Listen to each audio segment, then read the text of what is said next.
نحمده ونستعينه ونستغفره ونعوذ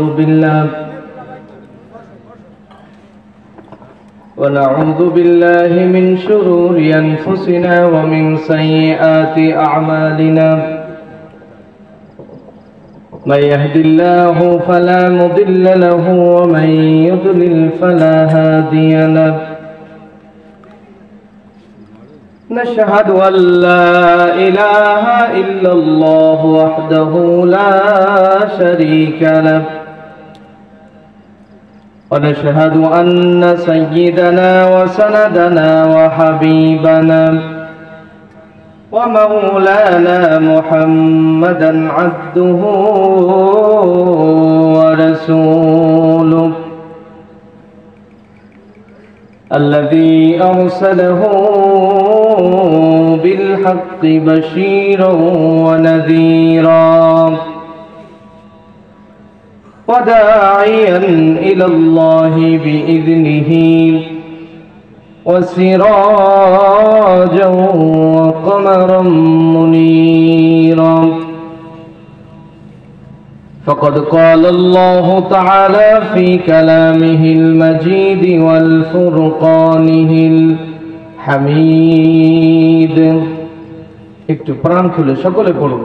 আউযু বিল্লাহি মিনাশ শাইতানির রাজীম। বিসমিল্লাহির রহমানির রহিম।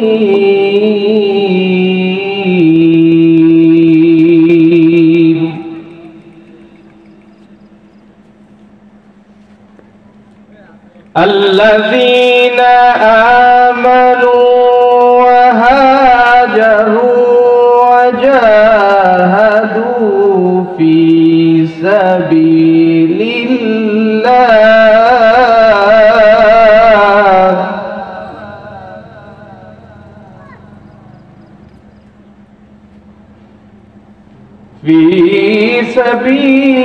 الله بأموالهم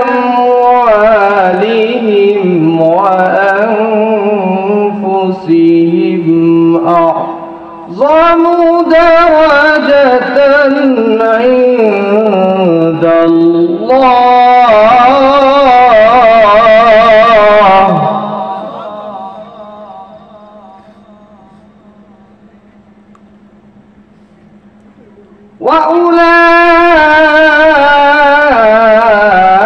وأولئك هم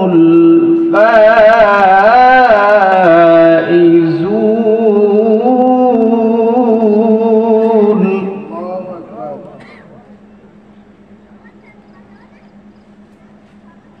الله أكبر.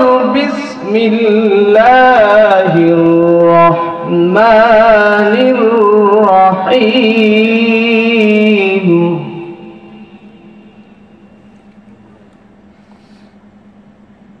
وما نقموا منهم إلا أن يؤمنوا بالله العزيز الحميد.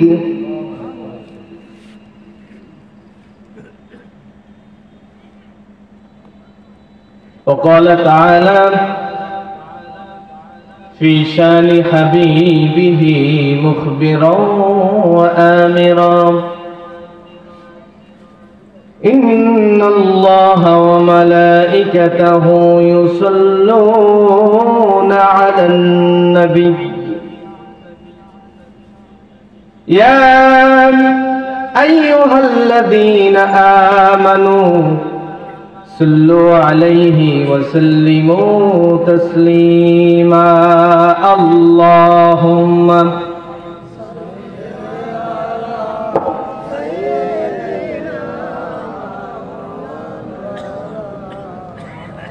وعلى آل سيدنا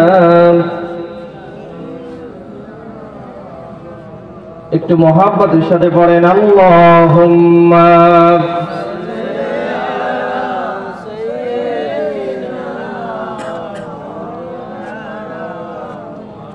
ওয়া আলা আলি সাইয়্যিদিনা।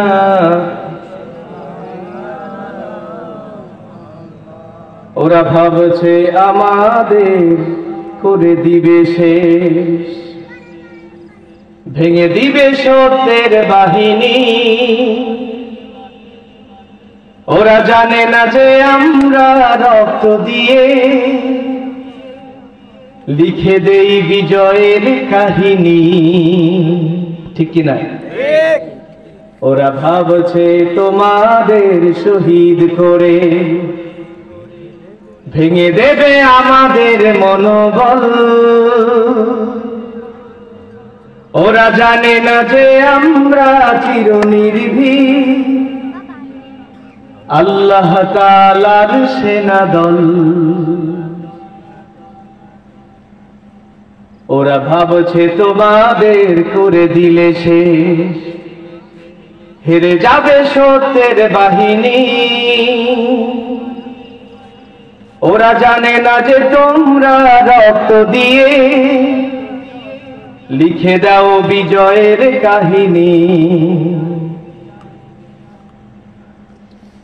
ওরা ভাবছে তোমাদের ফাঁসি দিলে হয়ে যাব ভয়ে মোরা ভীত। ওরা জানে না যে তোমাদের শাহাদাতে হব মোরা আরো জীবিত।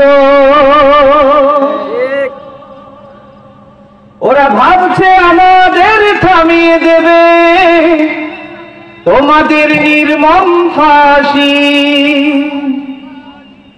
ওরা জানে না যে আমরা জীবনকে নয় মরণকে বেশি ভালোবাসি।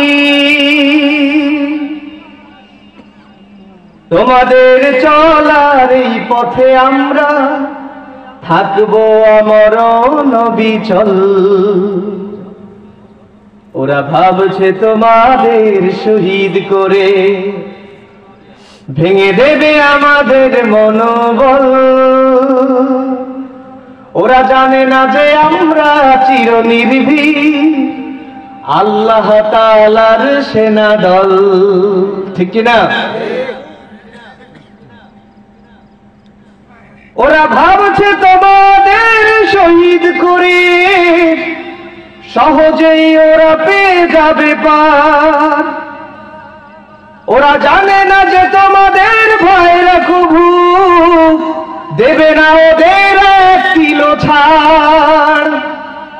তোমাদের রক্তের বদলা নিতে মরণ শপথ মোরা নিয়েছি।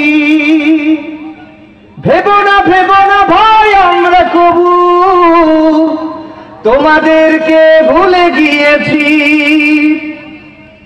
তোমাদের এই ত্যাগ সাধনা মোরা দেব না যেতে কভু বিস্ফল।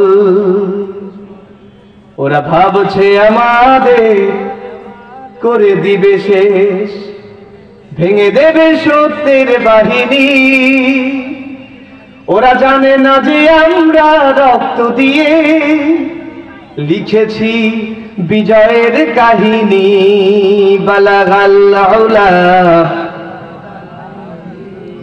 কাশাফাত তুজা বিজামালিহি হাসনাতু জামিউ খিসালিহি। আলহামদুলিল্লাহ, ঐতিহ্যবাহী জেলা বাগেরহাটের রামপাল উপজেলার বাইনতলা ইউনিয়নের অটো ভ্যান সমিতির উদ্যোগে এলাকাবাসীর যুব সমাজের সার্বিক তত্ত্বাবধানে আজকের মহাবিশ্বের মহাবিশ্বয় পবিত্র তাফসীরুল কোরআন আল কারীমের আজকের এই প্রোগ্রামের স্বনামধন্য সুযোগ্য সভাপতি, আমার খুবই প্রিয় মানুষ, আপনাদের অত্র মসজিদের সম্মানিত ইমাম খতিব হাফেজ মোহাম্মদ উসমান গনি সাহেব, খতিব খেজুর মহল জামে মসজিদ, আল্লাহ তাআলা প্রিয় উসমান ভাইয়ের হায়াতে তৈয়বা দান করুন, জোরে বলেন আমিন। মাহফিল পরিচালনা করে ধন্য করছেন মোহাম্মদ সিরাজুল ইসলাম ভাই, খতিব কুমলাই মীরবাড়ি জামে মসজিদ। আমার প্রিয় বন্ধুবর, আল্লাহ তাআলা দ্বীনের জন্য ভাইকে কবুল করুন, জোরে বলেন আমিন। আলোচনা করে ধন্য করবেন বাংলাদেশ ভারত খ্যাতমান তরুণ আলোচক হযরতুল আল্লাম প্রিয় ভাই হযরত মাওলানা আব্দুল্লাহ আল মামুন সাহেব রামপাল। আজকের প্রোগ্রামের প্রধান অতিথি বিশিষ্ট ইসলামী চিন্তাবিদ, সুমিষ্ট ভাষী বক্তা, আপনাদের সুপরিচিত সুরালো কণ্ঠের অধিকারী কারি আশরাফুজ্জামান কবি ঝিনাইদহ সহ নাম না আসা হযরত উলামায়ে কেরাম, বিভিন্ন শিক্ষা প্রতিষ্ঠানের শিক্ষক মণ্ডলী, আমার সামনে উপস্থিত ইসলামের পিপাসায় পিপাসিত দ্বীনী ভাইরা, সাউন্ড সিস্টেমে ধন্য করছেন প্রিয় বাবু ভাই সহ তার সহযোগী, বিভিন্ন মিডিয়া ব্যক্তিত্ব, আমার প্রাণপ্রিয় বন্ধুরা, সকলকে জানাই আন্তরিক মোবারকবাদ। আসসালামু আলাইকুম ওয়া রাহমাতুল্লাহি ওয়া বারাকাতুহু। আসলে আমি সালামটা দিছি, এটা কি আনুষ্ঠানিকতা হলো? আপনারা সবাই তো জবাব দেননি, আপনারা শুধু শুনতে এসেছেন মনে হয়। যা বলে শুনবো, কি বলতে কি বলে ফেলবো, আবার কোন সময় হুরুত করে চলে আসবে, বিপদে পড়তে হবে, ওর থেকে কথা বলবো, এরকম নাকি আপনাদের অবস্থা? তাহলে আবারও আন্তরিক মোবারকবাদ। আসসালামু আলাইকুম ওয়া রাহমাতুল্লাহ। মুখ খুলবেন এই সব জায়গায়, কিন্তু দেখা যাচ্ছে এমন জায়গায় মুখ খুলেছেন, স্লোগান দিতে দিতে গলা ফাটিয়ে ফেলেছেন, মাথায় যে ওই ফাটানোর কোনো মূল্য ছিল না, এইরকম ফাটাইছেন না অনেকে। কিন্তু এই সব জায়গায় ফাটানো জায়গা, সেই জায়গায় আমরা ফাটাই না। কষ্ট হচ্ছে আপনাদের? প্রিয় উপস্থিতি, খুবই সংক্ষিপ্ত আকারে আলোচনা করব। আমি পবিত্র কোরআন আল কারীমের আপনাদের সুপরিচিত একটি সূরা, সূরাটির নাম হচ্ছে তাওবা, 20 নম্বর আয়াত তেলাওয়াত করেছি। তেলাওয়াতকৃত আয়াতের অন্তর্নিহিত বক্তব্য সামনে রেখে দুই একটি কথা বলবো ইনশাআল্লাহ। আল্লাহ তাআলা আমার মতো অযোগ্য মানুষকে কোরআনের এই মহা কিতাব থেকে কথা বলার তৌফিক দান করুন, জোরে বলেন আমিন। আমি আলোচনার শুরুতে আমার নিজের দুর্বলতা আল্লাহ তাআলার কাছে স্বীকার করে নিচ্ছি। সুবহানাকা লা ইলমা লানা ইল্লা মা আল্লামতানা। আমি কথা বলতে পারবো না যদি আল্লাহ তাআলা আমাকে না বলান। আল্লাহ আমাকে বলার তৌফিক দান করুন, জোরে বলেন আমিন। প্রিয় উপস্থিতি, অতঃপর দরুদ আর সালাম মানবতার মুক্তির এক মহান দিশারি, যিনি এসেছিলেন মরু আরবের অসভ্য বর্বর নৃশংস সমাজে, যেই সমাজের মানুষগুলো আল্লাহকে ভুলে গিয়ে কাবা বাইতুল্লাহ কাছে থাকার পরেও আল্লাহর গোলামি বাদ দিয়ে মানুষের তৈরি করা মন্ত্র তন্ত্র প্রতিষ্ঠা করার জন্য সংগ্রাম করত। যেই সমাজের মানুষগুলো আল্লাহকে ভুলে আল্লাহর ঘরের ভিতরে আল্লাহর জমিনে বিভিন্ন দেব দেবী বানিয়ে তাদেরকে পূজা করত, ইচ্ছা মতন যৌনাচার করত, যৌনাচার করতে করতে এমনকি সেঞ্চুরি পর্যন্ত করত। আমার দেশে ভার্সিটিতে ওই যে লম্পট মানিক 100 মেয়ের ইজ্জত লুণ্ঠন করে মিষ্টি বিতরণ করে এটা প্রমাণ করেছে তারা যে সংবিধান, তারা যে সমাজনীতি চালু করতে চায়, সেটা হবে, সেটা হতো তৎকালীন সময় জাহেলিয়াতের থেকেও নিকৃষ্ট, জোরে বলেন ঠিক কিনা? আমরা কি ওই রকম কোন লম্পটকে আর দেখতে চাই না? কথা বলেন, দেখতে চাই? আমরা চাই আল কোরআনের একটি সোনালী সমাজ, ঠিক কিনা? এই সোনালী সমাজের করতে করতে যত কিছু দরকার, আমরা কি এই কোরআনের পক্ষে সেই কাজ করতে রাজি আছি ইনশাআল্লাহ? আল্লাহ আমাদেরকে কবুল করুন, জোরে বলেন আমিন। যে কথা বলছিলাম, আল্লাহর নবী, বিশ্ব নবী এমন একটি সমাজে এলেন যেই সমাজে মানুষের তৈরি করা মন্ত্রতন্ত্র চলে, আল্লাহর বিধান দিয়ে সমাজ চলে না। নেতাগুলো সব কোটিপতি হয়ে যায়, কর্মীগুলো ফকির থেকে আরো ফকির হয়ে যায়, কর্মীগুলো না খেয়ে খেয়ে ঘুরে বেড়ায়, নেতাগুলো কর্মীদের অর্থ লুটে পুটে খেয়ে কোটি কোটি টাকার মালিক হয়ে যায়। নেতাদের সাহস, নেতাদের সামনে কর্মীদের কথা বলা কোনো সাহস নাই। এমন একটি অসভ্য বর্বর নৃশংস সমাজে আল্লাহর নবী এলেন। 17 বছর বয়স থেকে তিনি তার আন্দোলন শুরু করলেন। আল্লাহর নবীর বয়স যখন 40 হয়ে গেল, আন্দোলন থামালেন না। কিন্তু এই আন্দোলনের সাথে যারাই যোগ দিল, তারা এই আন্দোলনের সফলতা আনতে পারল না।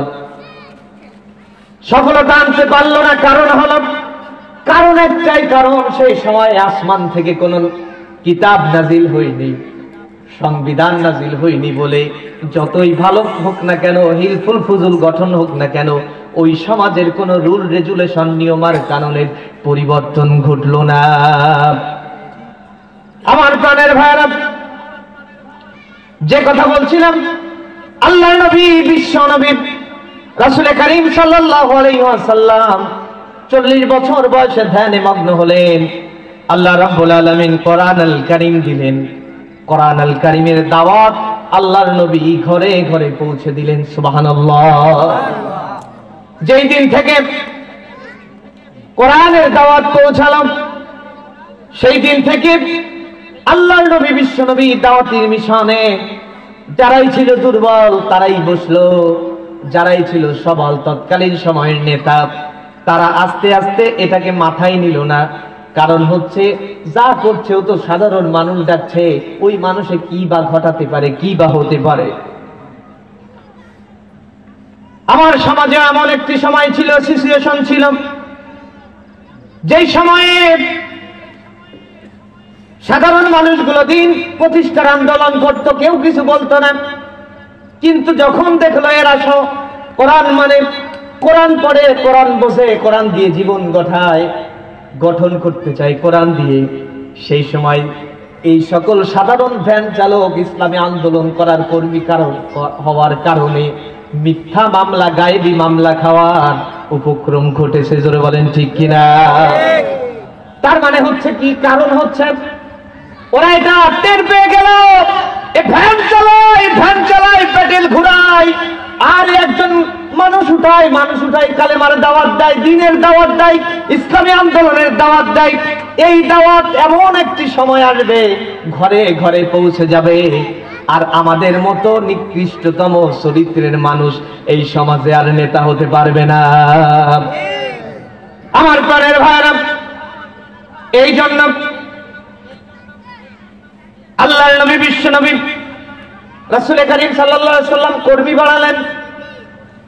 কর্মীর সংখ্যা যখন বেড়ে গেল, রাসূল করিম সাল্লাল্লাহু আলাইহি ওয়াসাল্লাম যখন কোরআনের দাওয়াত দেন, যতদিন যায় কর্মী তৈরি হয়। কাফের মুশরিকদের টনক এখনো নড়ে পারে নাই। কাফের মুশরিকেরা এমন করে যখন দেখতে লাগলো, ঝাঁকে ঝাঁকে আর লাখে লাখে মানুষগুলো শুধু সুশীতল ছায়া খুঁজছে, কোন জায়গায় আমরা ইসলাম পাবো, কোন জায়গায় মানবতা পাবো, কোন জায়গায় কি পাবো, এইরকম যখন তারা খুঁজতে লাগলো, এই সময় তাদের মাথার টনক লড়ে গেল। এই মুহূর্তে ডাইরেক্ট অ্যাকশন দিয়ে যদি আমরা ইসলামী আন্দোলন বন্ধ না করি, তাহলে আগামী এমন একটা দিন আসবে, এই সমাজের মানুষ আমাদের কথা শুনবে নাকি? এরকম একটি সিচুয়েশন আপনারা বলেন হয়েছে কি হয় নাই? কথা বলে না, হয়েছে কি হয় নাই?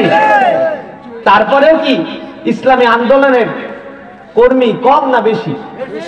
আরো জোরে বলেন, কম না বেশি? 5 তারিখের পরে কমিছে না বাড়িছে? আমার প্রাণের ভাইরা,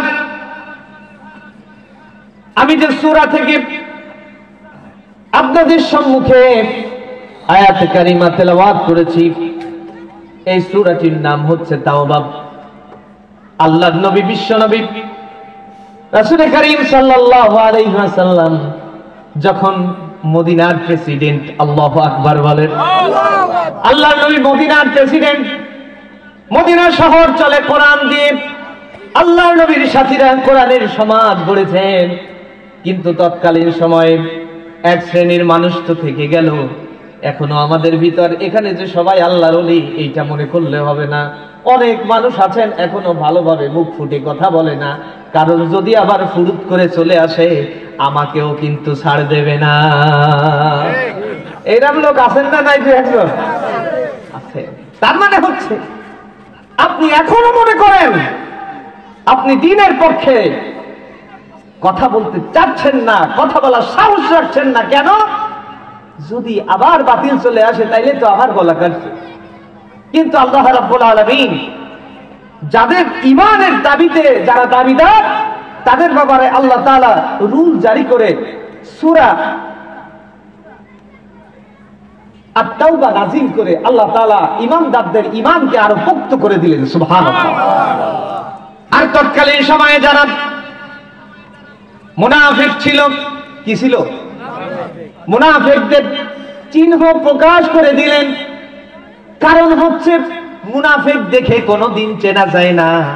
মুনাফিক আমি আর কত বড় লম্বা জামা পরি, আমি আর কয়বার কাছি, ও প্রতিদিন কাছে, আমার থেকে ওর সব কিছু ভালো, দেখে চিনা যায় না।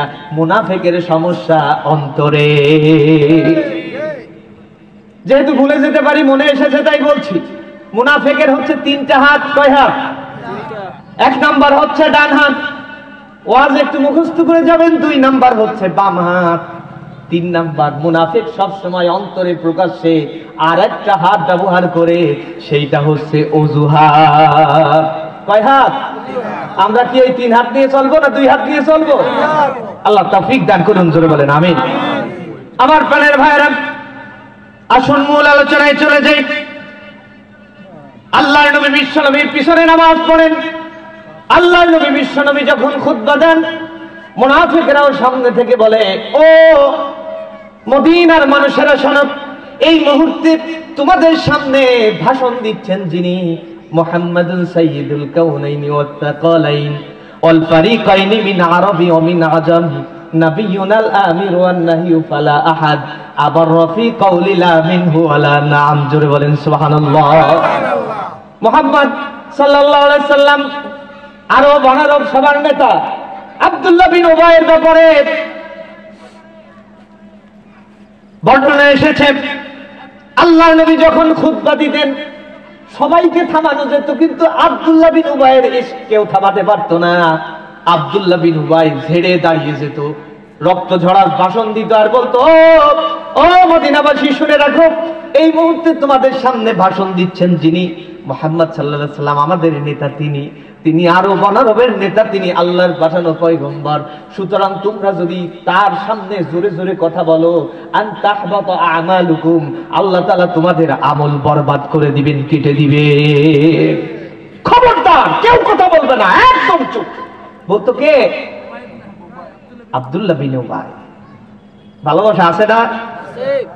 কিন্তু আল্লাহর নবী যাতে করে ইসলামী রাষ্ট্র টিকিয়ে না রাখতে পারেন, আব্দুল্লাহ বিন উবাই তার সাথীরা রোমানদের সাথে আতায়াত করত, রোমানদের সাথে ওরা ভালোই সংযোগ রাখত। কিভাবে মদিনাটাকে ইসলামী রাষ্ট্র ধ্বংস করে দেওয়া যায়, মুসলমানদেরকে কুচু কাটা যায়, মুহাম্মদ সাল্লাল্লাহু আলাইহি সাল্লামকে দুনিয়ার থেকে বিদায় করে দেওয়া যায়। আমি আব্দুল্লাহ বিন উবাই হব মদিনার প্রেসিডেন্ট, আর তোমরা গোটা পৃথিবী শাসন করবা, আমাদেরকে শুধু ত্রাণ দিবা, ত্রাণ খাবো। এইরকম ত্রাণ খাওয়া মনোভাবের লোক সমাজে ছিল কি ছিল না? সমাজে ইসলাম থাকবে কিনা সমস্যা নেই, আমার দেশ ঠিক থাকবে। আমার দেশে কোটি কোটি টাকা আসবে, কিন্তু দেখা যাচ্ছে টাকা আসলো ঠিকই, জনগণের পট কেটে গেল না। সব মন্ত্রীরা নিয়ে বেগম পাড়ায় বাড়ি বানালো। ধরে বলেন ঠিক কিনা? আমার প্রাণের ভাইয়েরা, কথাই কথা আসে, এই জন্য বলছে। আমি কিন্তু গরম বক্তা টক্তা না, আপনার এগুলো মনে করেন। কথাই প্যাসেজে কথা বলছি, আপনারা কষ্ট হচ্ছে নাকি? আল্লাহর নবী বিশ্ব নবী রাসূল করিম সাল্লাল্লাহু আলাইহি সাল্লামের সাথেই তারা ঘুরে বেড়ান, কিন্তু তলে তলে ইসলামী রাষ্ট্র তারা চান না। জিহাদের ময়দানে আল্লাহর নবী যান, কিন্তু মুনাফিকরা পিছন দিক থেকে যায়। ওরা ভাবে কেউ দেখে না, ওরা ভাবে আমরা ধরা পড়বো না, আমাদেরকে কেউ রক্ষা করবে। আমরা তো মুহাম্মদ সাল্লাল্লাহু আলাইহি সাল্লামের সাথী, মুহাম্মদ সাল্লাল্লাহু আলাইহি সাল্লাম আমাদেরকে কিচ্ছু বলবে না, বোঝে না মনে হয়। আল্লাহর নবীকে মাঝে মাঝে বলতেন আব্দুল্লাহ বিন উবাই, ইয়া রাসূলুল্লাহ, ইয়া হাবিবাল্লাহ, আপনি মসজিদ ভালোবাসেন, আপনি মসজিদ ভালো বোঝেন, আপনি মসজিদ নিয়ে থাকেন, আপনি মদিনার রাষ্ট্র বোঝেন না, মদিনার উড়ি পথ, বুড়ি পথ, পাহাড়ি পথ, মদিনার মানুষের মাথায় একটু গরম, এই জন্য আপনি রাজনীতি বেশি বোঝেন না। ইয়া রাসূলুল্লাহ, রাজনীতিটা আমার হাতে তুলে দেন, দেখেন কাফেরদের কিভাবে সাইজ করতে হয়। এরকম আছে না কিছু মানুষ আমাদের ভিতরে? বিগত দিনে দেখেছি 5 তারিখের আগে ইসলামের চূড়ান্ত দুশমনদের আঞ্জাম দিয়েছে, আজকে আবার আমাদেরকে বুদ্ধি দেওয়ার জন্য আসে। জোরে বলেন ঠিক কি না? তোমরা যে কি বুদ্ধি দিয়ে কোথায় নিবা এ জাতি জানে।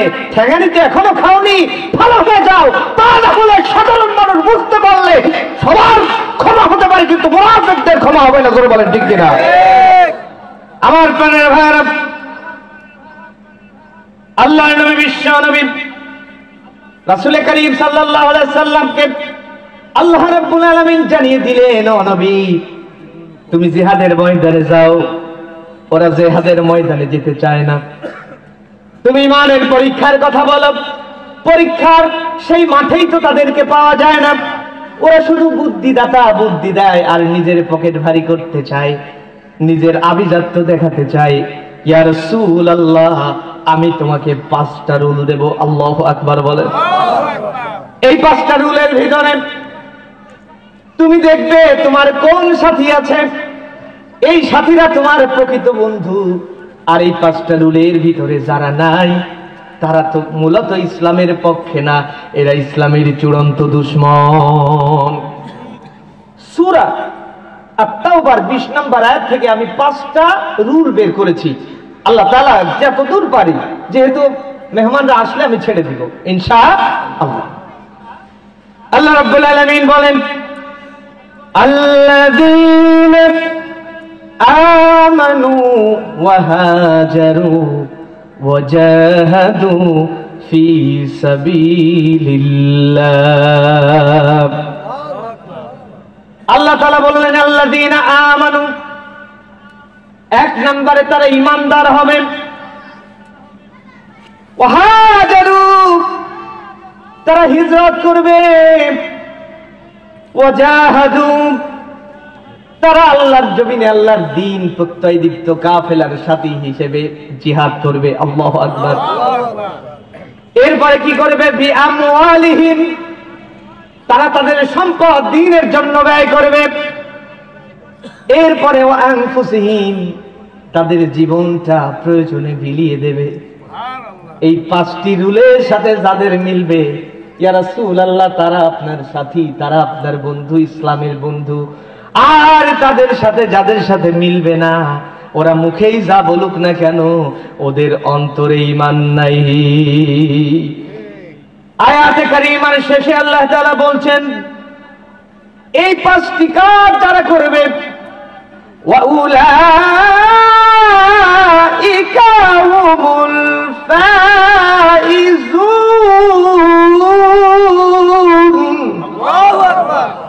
আল্লাহ বলছেন, ইয়া রাসূলুল্লাহ, ও আমার বন্ধু, আপনি তাদেরকে সুসংবাদ দিয়ে দিন। আল্লাহু আকবার।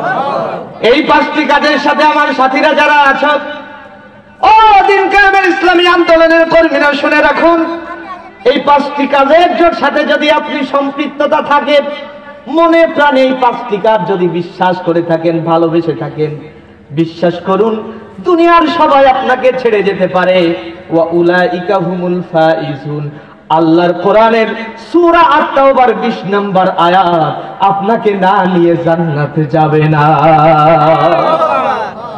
আল্লাহর কোরআনের সেই শক্তি আছে না নাই?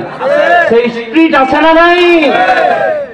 আসুন এক একটা করে আলোচনা করি। আল্লাযীনা আমানু, আল্লাহ রাব্বুল আলামিন বলছেন যারা ঈমানদার, যারা ঈমান আনবে। ঈমান আবার কি? ঈমান আবার কি? ঈমান মানে হচ্ছে বিশ্বাস। এই বিশ্বাসটা কেমন? আল্লাহ রাব্বুল আলামিন কোরআন আল কারীমের সূরা আল বুরুজের ভিতরে চমৎকার করে বলছেন, যারা ঈমান এনেছিল, নবী শোনো, নাকামু মিনহুম ইল্লা আইয়ুমিনু বিল্লাহিল আজিজিল হামিদ। আল্লাহু আকবার সবার পরে ফরজ হইনি। ওই যে জয় হবল বলতে বলতে সব গেছে। এখানে এরকম আসামি অনেকে আছেন, ইচ্ছাই হোক অনিচ্ছাই হোক বল্লাহ এরকম করেছেন না অনেকে। এই জন্য তো আল্লাহু আকবার বলতে বললাম, মনে মনে বললেন বাকবাকম তাই আল্লাহ। তাহলে জোরে বলেন আল্লাহু আকবার। জীবনে যা যা করেছেন এখন আল্লাহর হস্তে এই মাঠে বসে তাওবা করেন। আমি সূরা তাওবা থেকে কথা বলছি, এই জন্য যা করেছেন, যে সব স্লোগান দিচ্ছেন এগুলো সব জাহান্নামী স্লোগান। জান্নাতের ধারে কাছেও ওই স্লোগান নিয়ে যাওয়া যাবে না। এই কথাই সবাই তো একমত।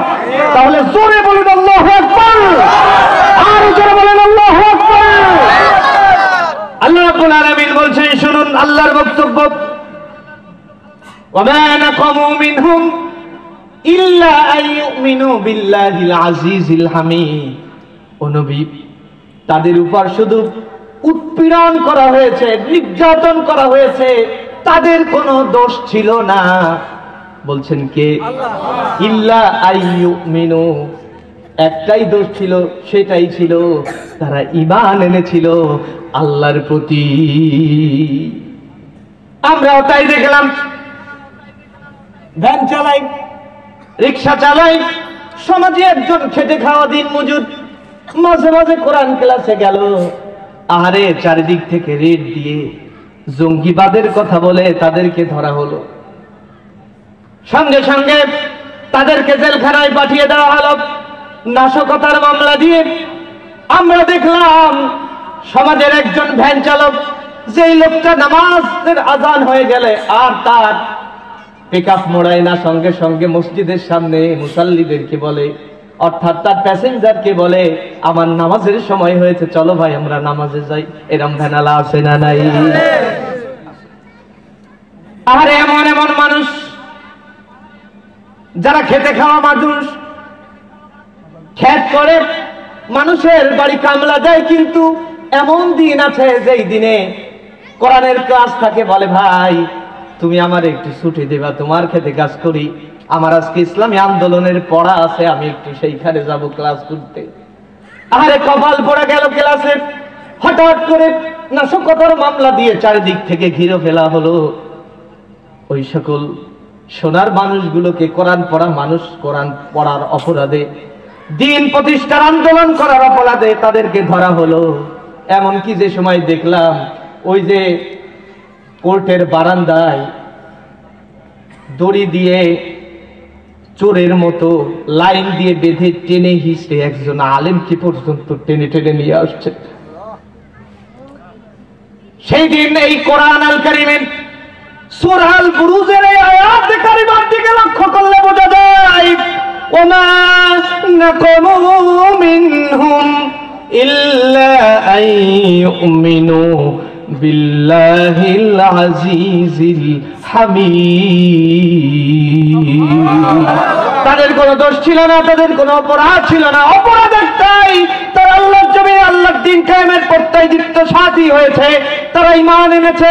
এই একটা অপরাধে তাদেরকে শাস্তি দেওয়া হয়েছে, ঠিক কিনা আমার প্রাণের ভাইরা? এরপরে কি করলাম?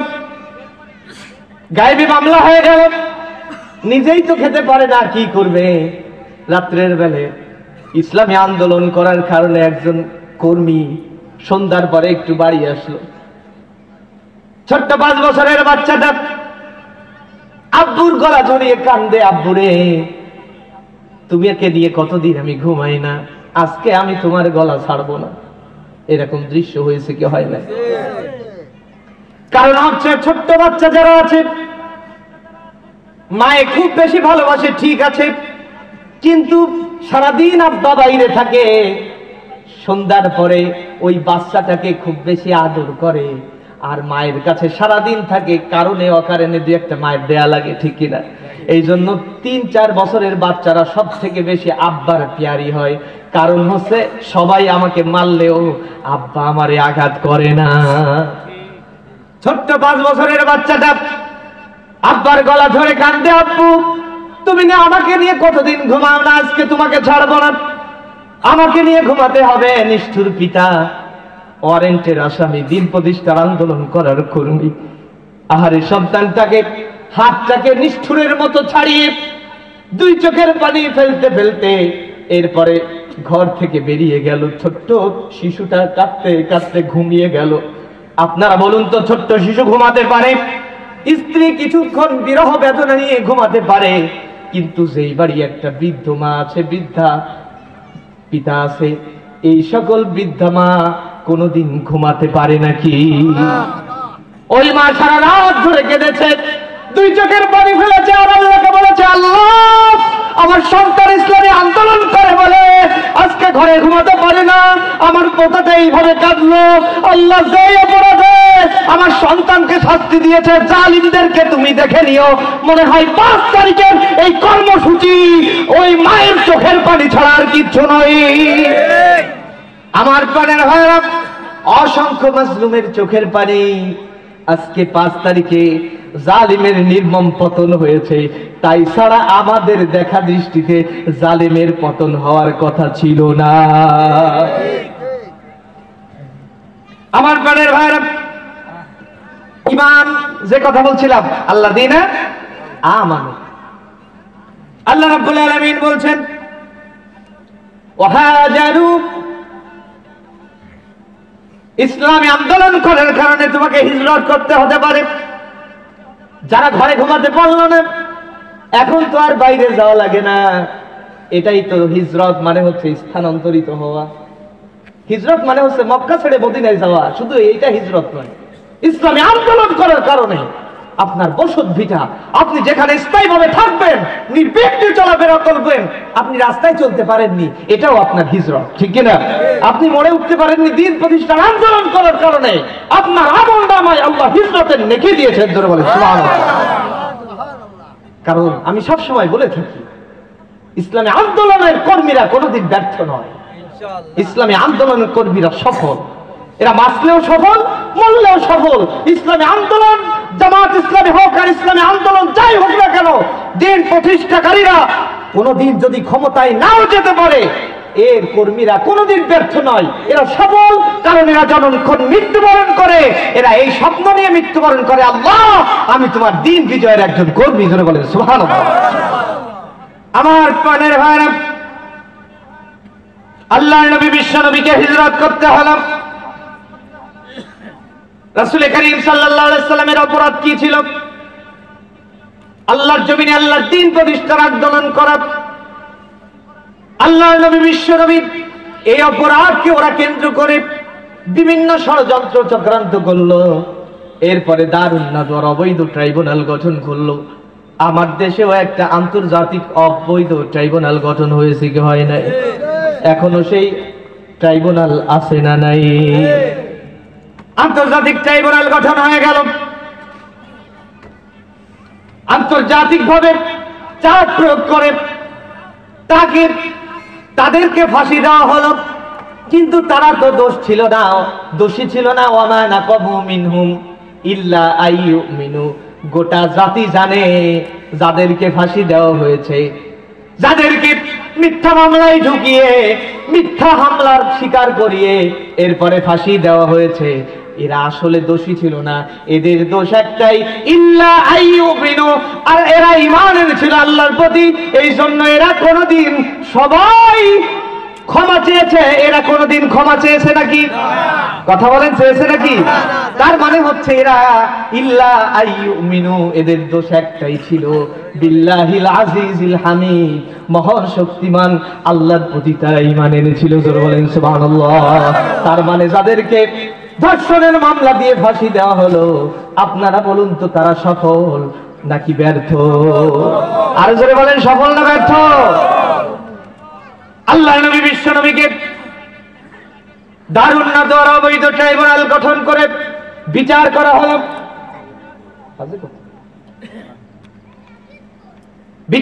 হলো। এই বিচারে আল্লাহ নবী বিশ্ব নবীর ব্যাপারে রুল জারি করা হলো। নজদবাসী একটা বুড়ো ছিল, দারুন নাদওয়ার অবৈধ ট্রাইব্যুনালে আমি শুধু সিরাতের সাথে মিলাই আর মাথার ভিতরে ঘুরাই, আহারে আমার দেশে যাদেরকে ফাঁসি দেওয়া হয়েছে ভারতবাসী ওই বুড়ো চক্রান্তে, ঠিক কিনা? দারুণ না তোর অবৈধ ট্রাইব্যুনালে নজরবাসী ওই শয়তান এসে ঢুকেছিল, আপনারা জানেন তো।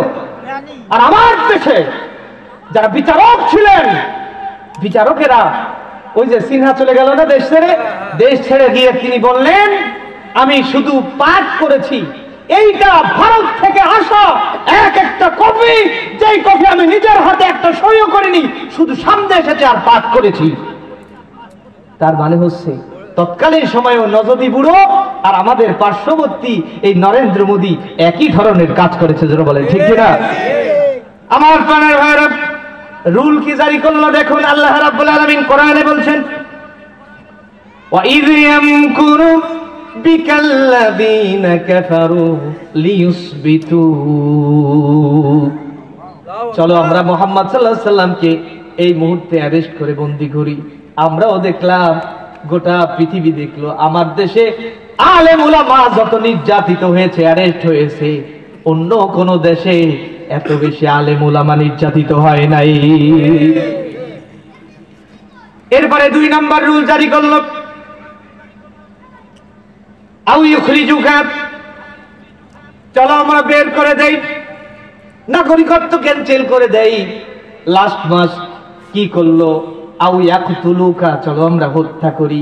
হত্যার রায় নিয়ে দারুন নাদর অবৈধ ট্রাইব্যুনাল গঠন করে ওরা আল্লাহর জমিনে আল্লাহর দ্বীনকে মিটিয়ে দিতে চাইলো।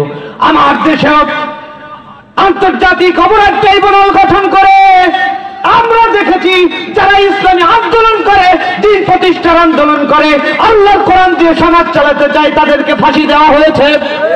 তাদেরকে মিথ্যা অজুহাত দেখিয়ে, মিথ্যা মামলা দিয়ে জেল খাটিয়ে, এরপরে লাশ একেবারে রাত্রের বেলা না জানিয়ে হঠাৎ করে সিদ্ধান্ত নিয়ে নিজে নিজে পাঠ করে বিরোধী পক্ষের কোনো আইনজীবী ঢুকতে না দিয়ে জোর করে করে তাদেরকে ফাঁসির কাস্টে নেওয়া হয়েছে।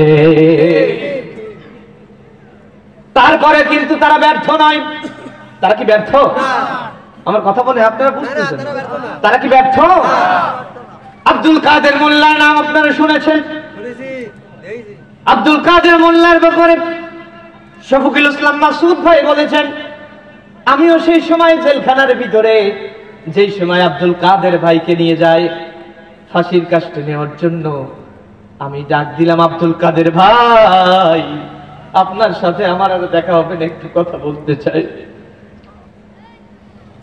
আমাদের ইসলামী আন্দোলনের প্রাণপুরুষ আব্দুল কাদের মোল্লা, তিনি পিছন ফিরে তাকালেন না। মাসুদ ভাই ডাকছে, শুনলেন না, সামনের দিকে তাকিয়ে গেলেন। যেই লোকটা জল্লাদ ছিল, জল্লাদকে বললেন, আমাকে কালো কাপড় পরানো লাগবে না, আমাকে কালো কাপড় পরানো লাগবে না, আমি এমনি তো রেডি আছি।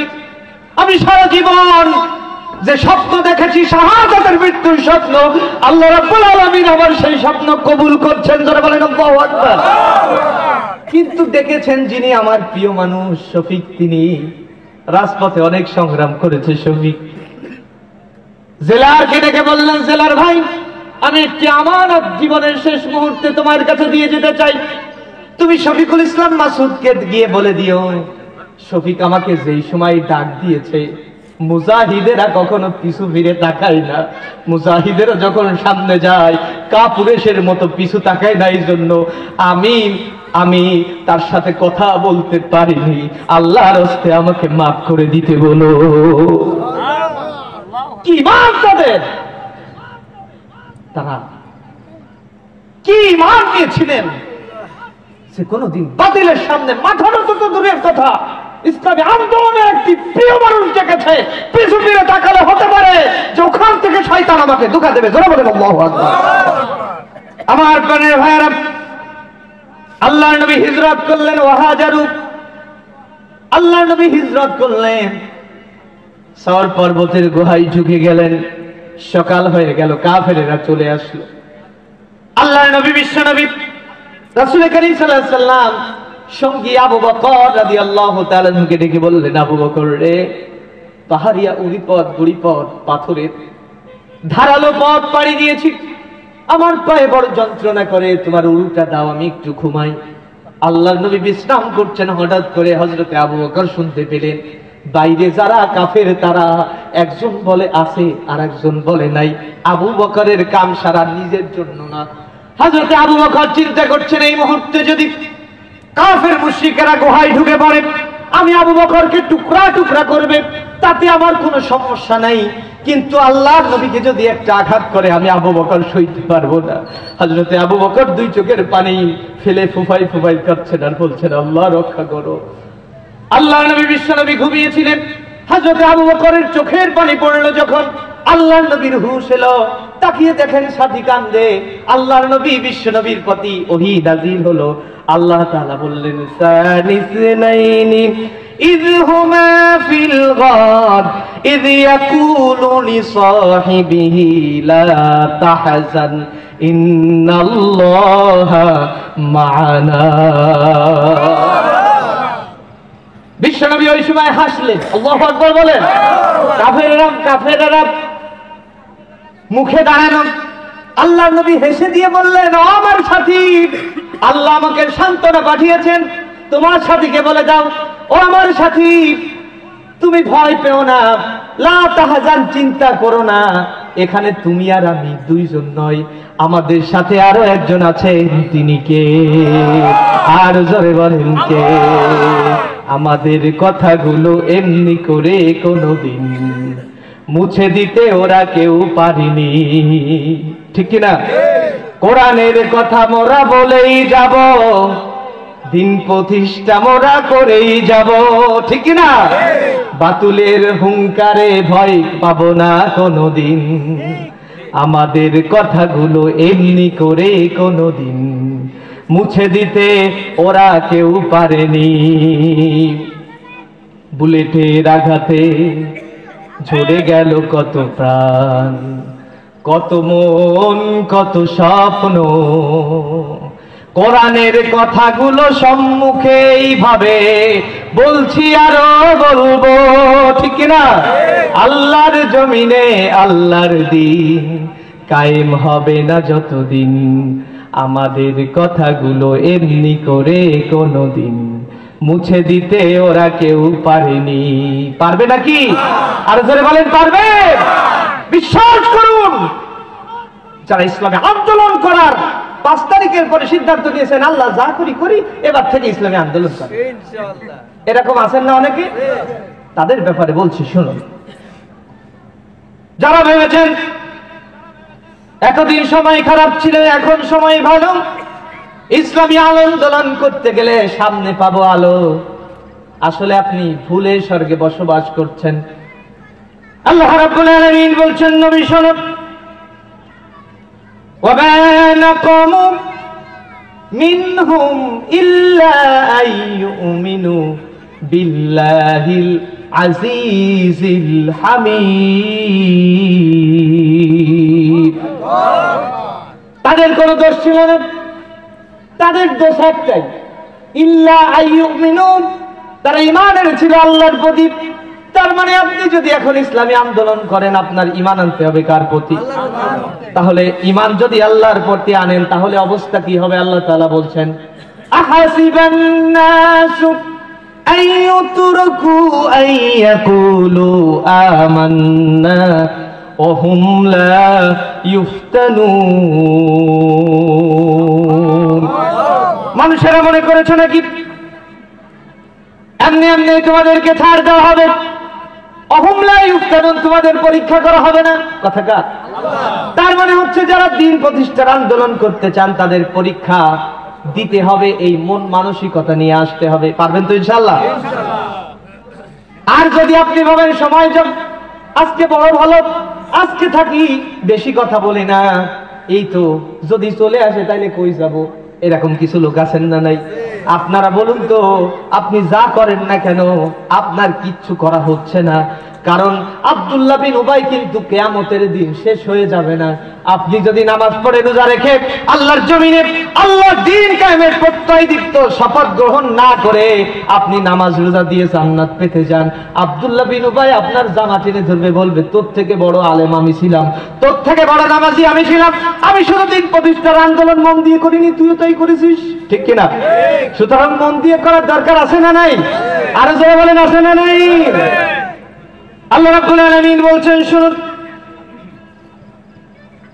এই ঈমান আনার কারণে আল্লাহ তাআলা বলছেন ইতিপূর্বে যারা ঈমান এনেছে নাহনু নাকুসু আলাইকা নাবাআহুম বিল হক ইন্নাহুম ফিতয়াতুন আমানু বিরাব্বিহিম ওয়াজিদনাহুম হুদা।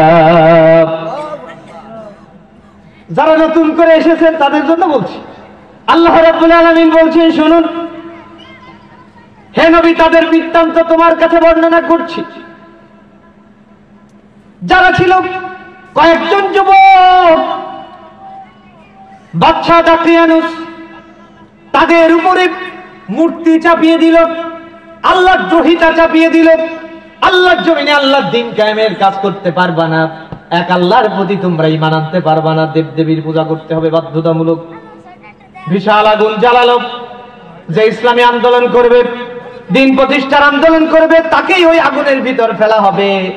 এইরকম এক সিচুয়েশনে বর্ণনা এসেছে একজন ইমানদার মা, সে ওই গ্রেফতার হলো, গ্রেফতার হয়ে বাদশা দাকিয়ানুসের কাছে, ও মা বোনেরা শুনুন, আপনাদের কি ভূমিকা ছিল আর আপনার কোথায় গেছেন?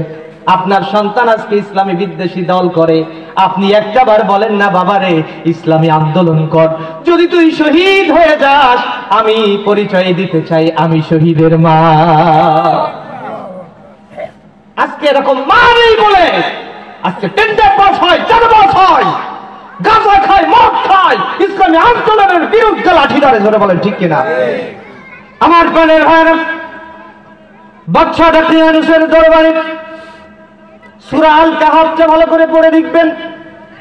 বাদশা দাকিয়ানুসের দরবারে সেই দিন উপস্থিত হলো একজন মা, কোলে তার ছোট্ট একটা বাচ্চা অবশ শিশু। দাকিয়ানুস বলল, তোমাকে এবং তোমার ছেলেকে এই মুহূর্তে তুমি যদি ইসলাম ছেড়ে না দাও তোমাদেরকে ওই আগুনের ভিতর ফেলবো, এক আল্লাহর গোলামি যদি ছেড়ে না দাও তোমাদেরকে পুড়িয়ে মারবো, জ্বালিয়ে মারবো। মায়ের মন তো, মা ভাবছে আরে আমি ইমানদার ঠিক আছে, কিন্তু এই সন্তান আমার বুকের ধন, কি করি কি করি। একবারে বলে, একবার ভাবে আমি ঈমান ত্যাগ করব, আর একবার ভাবে না না আমার সব যদি চলে যায় আমি ঈমান ত্যাগ করব না। ভাবনার ভিতরে আছেন, এমন একটি সময়ে হঠাৎ করে মানুষ যখন ভাবনার ভিতরে থাকে হাত পায়ে কাজ করে না, জোরে বলেন ঠিক কিনা? ওই মায়ের হাত থেকে ছিটকে সন্তানটা আগুনের ভিতর পড়ে গেল। ছোট্ট বাচ্চা, মা হাও মাও করে কাঁদছে, ধারে ওরে বাবা তোরে বাঁচানোর জন্য আমি ইসলাম ত্যাগ করতে চেয়েছিলাম, ঈমান হারাতে চেয়েছিলাম, আজ তুই পড়ে গেলি। হঠাৎ করে আগুনের ভিতরে ছোট্ট বাচ্চা ডেকে বলে, মা ও মা এদিকে তাকিয়ে দেখো, এটা আগুন না, এটা আগুন না, এটা আল্লাহর জান্নাতুল ফেরদাউস। জোরে বলেন সুবহানাল্লাহ। মাগো তুমি কাঁদছো কেন একলা বাড়িতে, তোমার আমার দেখা হবে মাগো, তোমার আমার দেখা হবে জান্নাতের সিঁড়িতে মা। মাগো তুমি কাঁদছো কেন একলা বাড়িতে, তুমি তো মা শিখিয়েছিলে শহীদের আমার নাম, তাই হয়েছি শহীদ মাগো, অভিমান করো না। জিহাদ থেকে পারি কি মা এমনি আর ফিরিতে মা, মাগো তুমি কাঁদছো কেন একলা বাড়িতে। ছোট্ট বাচ্চা ডেকে বলে, মা ও মা তুমি কেঁদো না, কেঁদো না, দেখা হবে জান্নাতে। জোরে বলেন সুবহানাল্লাহ। আমার প্রাণের ভাই, বাচ্চা দাকিয়ানুস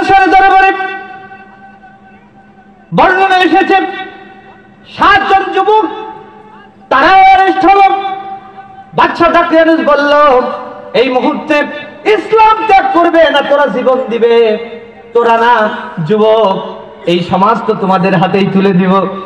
যুবকেরা বলল যে তুমি যাই বলো না কেন, আমরা ইসলামী আন্দোলন ছাড়া, দিন প্রতিষ্ঠার কাজ ছাড়া কিছু করতে পারবো না। বলেন আল্লাহু আকবার। আমার যুবক ভাইয়ের এখন কোথায়? আহারে, এইদিক ওদিক গিয়ে এমন এমন মিছিল দিয়েছে জীবনে, এখন আর ইসলামী আন্দোলন। ও যুবক, তুমি তো জানো না, তোমাকে একটা প্রোগ্রামে 1500 টাকা দিয়ে তোমার ইমানটাকেও কিনে নিয়েছে। ঠিক কিনা? আর যারা বলেন ঠিক কিনা? আমার প্রাণের ভাই, 7 জন যুবক বলল আমাদেরকে একটু সময় দিতে হবে। বাদশা দাকিয়ানুস বলল মাত্র 3 দিন সময় দিলাম, 3 দিনের ভিতরে তোমাদের ডিসিশন আমাকে জানাবে। বাদশা দাকিয়ানুস 3 দিনের সময় পেয়ে ওই যুবকেরা হিজরত করলো। জোরে বলেন আল্লাহু আকবার। আর জোরে বলেন আল্লাহু আকবার। এই যুবকেরা বাদশা দাকিয়ানুসের এলাকা ছেড়ে পথ চলতে চলতে সঙ্গে একটা কুকুর তাদের সাথী হলো। মোট 8 জন হলো, 7 জন যুবক আর একটা কুকুর। সঙ্গে গিয়ে হঠাৎ করে ক্লান্ত শ্রান্ত অবস্থায় একটি গুহার ভিতরে ঢুকে পড়ল। এই গুহার ভিতরে আল্লাহর কোরআন বলছে, সূরা আল কাহফ 25 নম্বর আয়াতে আল্লাহ রাব্বুল আলামিন বলছেন, ওয়ালাবিসু ফি কাহফিহিম সালাসামিআতি সিনিনা ওয়াজদাদু তিসআ। জোরে বলেন আল্লাহু আকবার। আল্লাহ রাব্বুল আলামিন বলছেন, ওই যুবকদেরকে আমি আল্লাহ রাব্বুল আলামিন হিজরত করার কারণে, কি করার কারণে? হিজরত করার কারণে যারা এতদিন রাস্তায় আসতে পারেনি, চায়ের দোকানে বসতে পারেনি, মানুষের সামনে দিয়ে চলতে পারেনি, গাইল খাওয়ার ভয়ে, মিথ্যা মামলায় ঢোকার ভয়ে, আছে না নাই? এরকম আছে না অনেকে? আল্লাহ রাব্বুল আলামিন বলছেন, আমি আল্লাহ রাব্বুল আলামিন তাদেরকে এমন মর্যাদা দিলাম, আমি আল্লাহ তাআলা তাদেরকে 309 বছর বয়স, 309 বছর পরে আমি আল্লাহ তাআলা তাদের ঘুম ভাঙিয়ে আবার জাগ্রত করে দিলাম। জোরে বলেন সুবহানাল্লাহ। তার মানে হচ্ছে আমার দেশে 17 বছর ধরে এই যুবকেরা ঘুমিয়েছিল, ঠিক কিনা? 17 বছর পরে সব দলের খেলা দেখা শেষ। এখন আমরা দোয়া করতাম, রব্বানা আখরিজনা মিন হাযিহিল ক্বরিয়াতি যালিমি আহলুহা, ঠিক কিনা? ও আল্লাহ তাআলা, আমরা যে শাসকের আওতায় আছি, বড় জালিম এই শাসক আমাদের হৃদয়ের স্পন্দন আল্লামা সাঈদীকে হত্যা করেছে। আল্লাহ, জুমার দিনে একটু হাত তুলবো, এই হাতটা পর্যন্ত বন্ধ করে রেখেছে, ঠিক কিনা? জুমার দিনে হাত তোলা বন্ধ, মসজিদে মসজিদে পুলিশ ঢুকিয়ে দিল, গোয়েন্দা বাহিনী ঢুকিয়ে দিল। ও আল্লাহ, আখরিজনা মিন হাযিহিল ক্বরিয়া, রব্বুল আলামিন তুমি আমাদেরকে এই জনপদ থেকে উঠিয়ে নাও, আমাদের শাসক গোষ্ঠী বড় জালেম, অত্যাচারী। ওয়াজআলনা মিন লাদুনকা ওয়ালিয়া, ও আল্লাহ তুমি আমাদের জন্য সাহায্যকারী পাঠাও, বন্ধু হয়ে যাও। আমাদের বন্ধু হলেন যিনি, তিনি কে? আমরা শুধু চাইছি, কিন্তু কোনদিন কি কল্পনা করেছেন এই ভার্সিটির ছেলেরা যাদেরকে দিয়ে আল্লামা সাঈদীর নামে বলা হয়েছিল, সাঈদী তুই রাজাকার, নিজামী তুই রাজাকার, মুজাহিদ তুই রাজাকার, তারাই বলল তুমি কে, আমি কে, রাজাকার রাজাকার। জোরে বলেন আল্লাহু আকবার। পরিকল্পনাকারী কে? ওয়ায়ামকুরুনা ওয়ায়ামকুরুল্লাহ ওয়াল্লাহু খায়রুল মাকিরিন। আল্লাহ বলছেন ওরা চক্রান্ত করলো, ওদের চক্রান্ত, ওদের খাওয়ানো পোষা মানুষগুলো দিয়ে, যারাই বলেন ওই ভার্সিটিতে পড়তো, ওই স্টলে খেত, লিডারগিরি করতো। আমরা দেখলাম 3-4 তারিখে শুধু একজ পদত্যাগ, ছাত্রলীগের অমুক একটি পদত্যাগ, ওইটা পদত্যাগ, ওইটা পদত্যাগ, মানে এতদিন হত্যা খেয়ে হত্যা করে লাস্টে পদত্যাগ করে রাজপথে দেবে, ওর বিদায় ঘন্টা বাজিয়েছে। জোরে বলেন ঠিক কিনা? সুতরাং পরিকল্পনাকারী কে? তাহলে আমি বলেছি কয়টা? আল্লাযীনা আমানু ওয়া হাজারু, হিজরত করে, ঠিক আছে? 2টা বলা হয়েছে, জিহাদটা এখনো যেতে পারেনি ভালোভাবে, তারপরে আমার প্রিয় ভাই এসেছেন।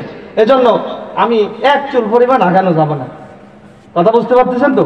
আমি এরকম লোক না যে চোখ বুঝে দেখবো মামুন ভাই থাকুক আর না থাকুক আমি একাই ওয়াজ করে যাবো, এইরকম বক্তা আমি না।